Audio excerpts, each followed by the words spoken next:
ओ सारा खेते शिवाजी धनावारो पाइले उपाजेला भंगिया धातुर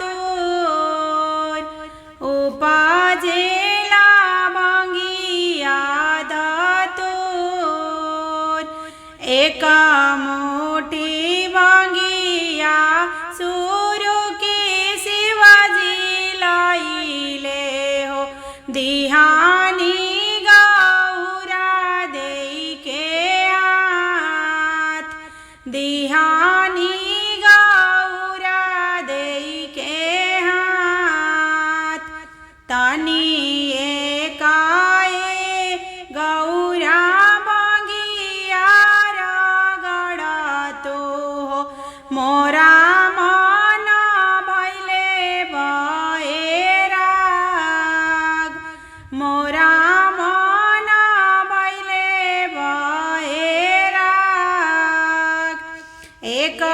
हाथे गौरा हो भंगिया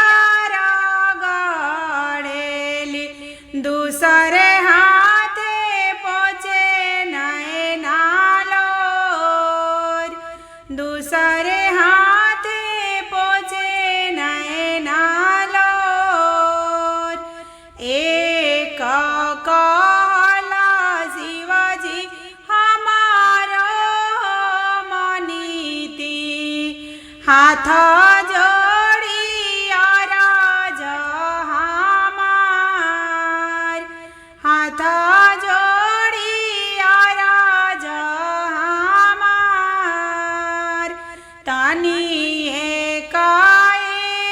शिवाजी नैहर विदा करीती हो आमार वेलिया छोदार आमार वेलिया छोदार लाली लाली डोलिया के सबो जाओ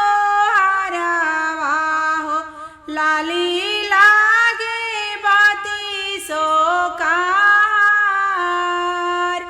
लाली लागले बाती सोकार एक रुका रुका डोलिया हो एक रुका रुका कारवा हो गौरा के छूटले बासामान गौरा के छूटले बासामान ससुरा के दुख गौरा नैहर जानी कही हो केहू दुख हरी ना तोहार केहू दुख हरी ना तोहार आमा से कहाबूता फूटी फूटी रोई है हो भाभी से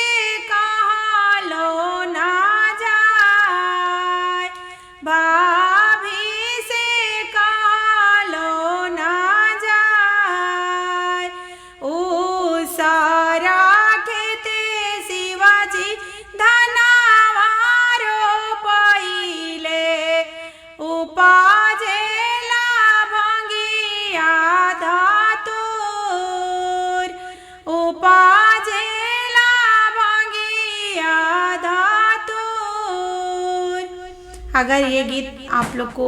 पसंद आए तो वीडियो को ज़्यादा से ज़्यादा लाइक शेयर कमेंट ज़रूर कीजिएगा। अगर हमारे चैनल पे आप पहली बार आए हो तो हमारे चैनल को सब्सक्राइब ज़रूर कर दीजिएगा। धन्यवाद।